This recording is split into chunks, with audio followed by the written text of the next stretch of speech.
Praise the lord. నేటి దిన వాగ్దానము. యెహోవా, నీవు నరులను లక్ష్యపెట్టుటకు వారు ఏపాటివారు? నీవు వారిని ఎన్నిక చేయుటకు మనుష్యులు ఏపాటివారు? కీర్తనలు 144 3వ వచనము. వారు ఆ నక్షత్రంను చూచి అత్యానంత భరితులై ఇంటిలోనికి వచ్చి తల్లి అయిన మరియను ఆ శిశువును చూచి సాగిలపడి ఆయనను పూజించి తమ పెట్టెలు విప్పి బంగారంను సాంబ్రాణి బోలమును కానుకలుగా ఆయనకు సమర్పించిరి. నిజమైన వేకువ తేజ నక్షత్రాన్ని వారు చూచినప్పుడు ఎంత ఎక్కువగా ఆనందించి ఉంటారని నేను ఆశ్చర్యపడుతున్నాను. అవును, యేసు వేకువ తేజో నక్షత్రం.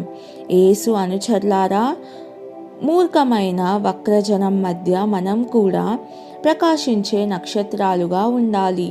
ఆయన కొరకు నీవు నిజంగా ప్రకాశిస్తున్నావా? ప్రార్థన. యేసు, వేకువ తేజో నక్షత్రమా, నీవు వచ్చి గృహానికి తీసుకొని వెళ్ళినప్పుడు నీ వలె ప్రకాశించుటకు ఇప్పుడు నీ కృపను అనుగ్రహించు ప్రభు.